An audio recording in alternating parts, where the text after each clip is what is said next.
The housing market is crashing, apparently. At least that's what YouTube says if you've been on any of the clickbaity YouTube videos. Let's look at some of the research and data and see what the numbers actually say and what that means for you. As always, I'm Mr. Still, your local real estate agent here in the Dallas Fort Worth Metroplex, trying to bring you some of the most up to date data and analytics on the market and real estate here locally in DFW and across the board in the nation. As always, this is not legal advice or financial advice. I am just a real estate agent trying my best to stay up to date so I can advise my clients as well as bring you valuable information here on my channel. So thanks again for tuning in and let's jump into it. So recently I was reviewing a channel that had a couple different YouTubers, and one of them was giving some pretty alluding, market crashy vibes and clickbaity vibes. And so I decided to do a little more digging. I wanted to, find out for myself how much truth was that. A lot of the numbers he was sharing was honestly, pretty good and seemed legit, but I'm not sold on the housing market crash yet, and I am long-term still a little more worried about hyperinflation. Based on the value tax video I did a review on in the past where he talks about hyperinflation, I'm not exactly sold on the 2-year mark. I think it's probably a lot further back than that, but I do think hyperinflation is probably a scarier factor. And I also have some facts and data to support why I don't think '07, '08 is going to happen again. I loved researching '07 and '08 back when I was younger, and I found it fascinating and wanted to know why it happened and if it's going to happen again, or if it's not going to happen. And especially now that I'm a real estate agent for the last 6, 7, 8 years, it's really valuable for me to kind of understand how these things work and what's going on so I can advise my clients. So let's jump in and see what the numbers say and what that means for you guys. So I've got the United States MBA Purchase Index pulled up. This is from the Mortgage Bankers Association of America. What this little fancy chart says is it's just showing the rate of applications by buyers for mortgages, okay? And as you can see, this is a 10-year chart, and this thing is trending down. We are down, like all-time low down, like 10-year low down. Historically, if you go back, you get back out of COVID and you look in the past, you got to go to like 2014 just to get to 152.4. And right now at the end of September, we ended at 138.4. So not a lot of buyers taking out mortgages. That's pretty important. It tells us that the demand is down. I think there's a lot of factors for that. Interest rates are one. We are in a contentious election cycle. That's two. And then I think the overall market is overpriced, and a lot of the heat has cooled off. A lot of the money printing has cooled off, and all of the money they pumped into the system, the effects are dwindling. So there's many factors going on. And what does that mean? So I think buyers are speaking their mind. The market is saying we don't want to buy these products at this price. And so something's got to break, something's got to change. So I definitely think something is going to change, and I think that's going to be price. I don't think it's going to be a crash. I think it's going to be a healthy correction. And overall, no doom and gloom. I think this is a great thing. I think we would all agree that the housing market is unaffordable, and we need a little bit more reasonable prices on homes. Here's another 4-year chart. Same thing. It's just the purchase index, and it's just showing, this is COVID, so obviously we're way down. But yes, trending down, less buyers taking out loans to buy houses. Keep that in mind, okay? So let's look at Reventure. Shout out to Reventure. They're here on YouTube as well. They put out a lot of really good content. This app and website they have is really helpful and gives a lot of really good and valuable information. So the light purple or blue and dark blue, these are going to be local markets where prices are decreasing. Look at that. Especially in the central and south central United States, we are seeing a lot of decreases in price. So absolutely seeing those decreases. So I agree with the gentleman who, was talking about all these decreases. The extreme of which we're going to see those decreases, I don't know if I agree with him on yet. I think that's really the what will separate the the good predictions from the bad is how far down do we go? I think it's going to be a more healthy correction. I don't think we're going to just see some massive reduction, a crash, but I do think we're going to see some pretty. I mean, if you're a seller, you're gonna feel the pressure. You may even see a lot of people end up upside down. So what does this mean if you are a seller or a buyer? Well, if you're a seller, and I'm going to be taking this information back to my sellers and my listing clients, I'm going to be recommending hey man, if you're serious about liquidating, we need to do so quick and we need to get way more aggressive and reduce price to move these things, because I don't know what the market's going to look like a few months from now and in the short term, but I don't think you want to find out. I don't think you want to be in this market a few months from now if you're already listing or trying to sell your home now. I say bite the bullet, go ahead and do some really aggressive reductions, and let's go ahead and capitalize on where we're at now. Here in the DFW, as you can see, we're kind of stagnating, so we're stable, but that could change. And as you can see, we are surrounded by purple. Obviously, the big three are they're kind of holding steady for the most part, but it looks like overall we're trending down. I think a lot of people that moved into these areas during COVID are starting to go back as well. So you're seeing some stability on the coast, on the west and east coast as well. So I think that's a factor. But I think overall you're going to see a lot more purple and blue throughout the entire country. I think you're going to see an average reduction on pricing. So let's take a look on my MLS real quick. So what I've done is I have pulled up Dallas, and I've done the full maximum 25 square miles out. So a full 25 square mile radius of the Dallas area. And I'm looking at active listings only that are at least 80 days on the market. That's a lot of inventory that's sitting, guys. 4,599 matches. Now I did go 400, we can go 300, and that number is not going to get that much smaller. So it went down like 200, 4,468. So again, this is a lot of inventory on the market, and that's important, guys, because inventory's up, demand's down, less buyers, more inventory. And I just noticed, I think my video was blocking some of the charts I was showing. Oh no, okay, y'all could see it. Okay, good, we're good. Anyway, so yeah, lots of inventory sitting over 80 days. I mean, even if we change this to 100 days, so at least 100 days on the market, 3,294. That's a lot of inventory sitting in Dallas, man. And I did Fort Worth as well. It's all the same. I want to keep this video short, so I'm not going to do it. But trust me, lots of inventory sitting a long time, So let's go ahead and jump into this. This is a data chart from Realtor.com, and this is inventory, okay? So as you can see, inventory is going up. So it's not just sitting, but it's going up.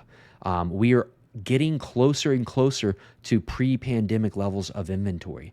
So, and this looks like it's only going to go up more, guys. So it's trending up. We are having more and more sellers come to the market with residential houses. So inventory is going up. That's going to, and there's just not enough buyer or demand to absorb that inventory is what I'm seeing.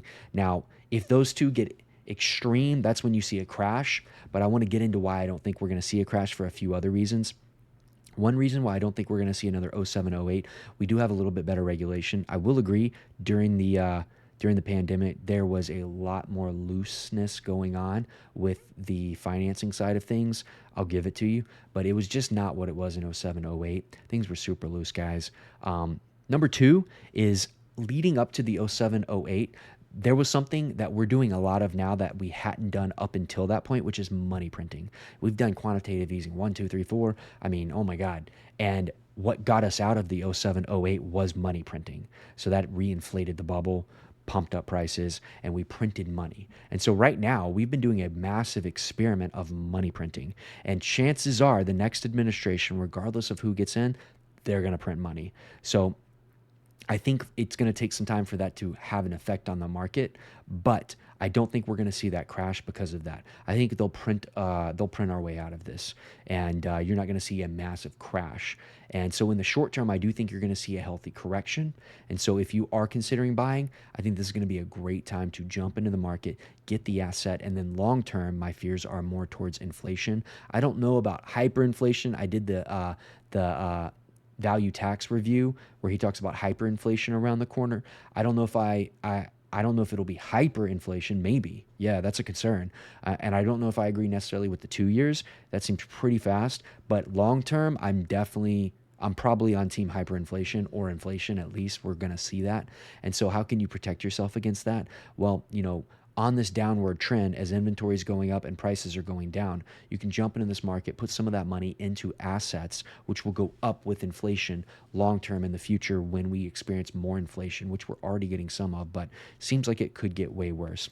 Let's look at some quick Zillow data. So, United States housing market across the board, we're not getting much growth. It's stagnating. And then here in Texas, we're already starting to see that trend down. So we're 0.2% down overall for the year. And I think this number is only going to grow and get bigger, and we're going to see more reductions in price. And I think if you're in the market to buy, this is a great time. If you can stomach it, interest rates while there's blood in the streets, it's a great time to buy. So I think you're going to be able to get a lot more leverage as a buyer. You can make some lowball offers even, and sellers may just bite. So this is the Zillow Market Heat Index. Again, we're seeing a lot more buyers markets pop up, especially in the central and south central area. A lot of neutral markets pop up. We still got some soft seller markets, but they are centralized more towards California and New York. And I speculate we're going to see less of these and almost no strong seller markets at this point. So these are basically just in New York and California. And I imagine we're going to see a lot less of these, almost none of these, a lot less of these, and a lot more of these neutral markets and buyers markets coming across the board. So we're already seeing that come into play as we speak. And then last but not least, I just want to run through Zillow real quick and look at a few houses that I've got pulled up. Now, this is in an area that I have some buyers interested in, and I just want to look at some houses real quick with y'all. So this house is really cool. It's in a pretty good area. And so $360,000, they did an $8,000 price reduction, 110 days on the market, guys. That's a long time. So here we go, guys. Inventory is up and it's sitting, and we're starting to see the consequences. Sellers are starting to get a little more reasonable. I personally think at this price point, I would have reduced a lot more by now. I would be sweating. Let's look at all these price changes. So they originally listed at 380, then they reduced to 375, 367, and now 360. So they've reduced 3 times. So, I mean, yeah, they've reduced quite a bit, and it's still not moving, guys. Let's look a little more, but I mean, I think there's some great opportunity in this market right now. I don't think these guys have reduced, but I think they've been sitting 75 days on the market. You know, it's like, dude. And then I also was looking at this house in the Colony, which is a really great area. Let's see if it pops up. I think it's this one. Yeah. So this is a good example of an unruly seller who is probably locked in to need to sell this thing because they got in it. Looks like they got in it around 220, and then listed it for 300. They've only reduced it a little bit, like $1,500. And again, we are 71 days on the market and it's not selling, but they haven't reduced it hardly at all. So chances are they got into this thing at like 220, and then they clearly did some renovations here. So they've invested some money. So they need this thing to sell to make sense of the money they paid for it as well as the money they put into it. And chances are, so you're going to have some sellers who just can't reduce, and that's going to balance things out a little bit. So, you know, you're not just seeing this massive tidal wave of reductions. There are just a lot of sellers who can't reduce to what the buyers are saying. Hey, you know, I don't want to buy your house for this price. You need to go down until I say yay, right? So, because I mean, this is all this is the market speaking to you, and buyers saying, hey, at this price, I don't want your product. So eventually prices are going to have to keep coming down until buyers start buying again. And I think that's going to happen. I think that's going to be the saving grace. I think prices coming down is going to be the saving grace to prevent a housing market crash on top of all the other factors I mentioned. And I think that's going to stabilize things. And then I think demand will go back up to absorb that inventory as sellers become more reasonable. So I hope you found this valuable. That's my thoughts on the whole entire scenario and what the temperature of the market is. I'm not Mr. Doom and Gloom. I don't think we're going to get some massive crash, and for all the factors I've mentioned. And I think right now is a really good opportunity to buy if you're a buyer, and you should be getting familiar with your markets, whether you're doing it yourself or working with an agent, and keeping your gunpowder dry and your cash dry so that you can jump on this really big opportunity to get into the market, because I think we're getting these price decreases and corrections, especially in the areas I showed you. And I think that's only going to get bigger and bigger. And I think you're going to see that sweep across most of the country. And And I think it's a great opportunity, guys. And I think this is a good thing. I think we need a correction. I think housing is just too unaffordable. I don't think anyone would disagree with that. It's just unaffordable, guys. And this is going to help a lot of people get back in the market to be able to buy a home. There's a lot of first-time home buyers and young people who are like, "What the crap, man? How am I ever going to buy a home?" And this is going to be healthy. I think this is going to be a good opportunity. And long term, if you get into the market at a good place where we're trending down now too, as things correct, I think this is going to set you up to protect yourself about my bigger concern in the future, which is inflation and hyperinflation. Again, guys, it doesn't matter which administration gets in office this year, 4 years from now, this money printing trend is clearly going to continue. They have, the Fed's ability to manipulate interest rates just isn't really helping or affecting anything. We've seen that with the last rate reduction. They reduced and rates went up. So, they've lost their tools in their arsenal and they're down to basically just printing money, which they're going to do, which is going to cause inflation and it's going to kill your money's value that's in your account. And so the best place you can have that money sitting is in an asset that will go up with inflation. The ocean is inflation and the boats are your assets, and rising tides lift all ships. And you want to put your money in some ships that are going to go up with inflation in the long term. That's the long term. I think in the short term, we're going to see these price reductions, which is awesome. I think a lot more buyers are going to finally be able to afford a house. And I think we're going to get a great opportunity to jump in the market. So if you're a seller, you should be looking at trying to liquidate as quickly as possible, be more reasonable on your price, stuff like that, because I just don't think you want to be in this market 3 to 6 months from now. Maybe I'm wrong. Only time will tell. I hope y'all found this valuable. Again, I really appreciate you if you stuck to the end. If you found it valuable, please like and subscribe. If you are in the local DFW area or in Texas at all and would love to work with me, I'll put my email in the description below. I'll also put the channel's email if you want to email me about the channel. Thanks so much again, guys. I really appreciate all your support as I try to develop this channel and bring you good quality information and just keep helping you the best I can. So thanks again. Peace.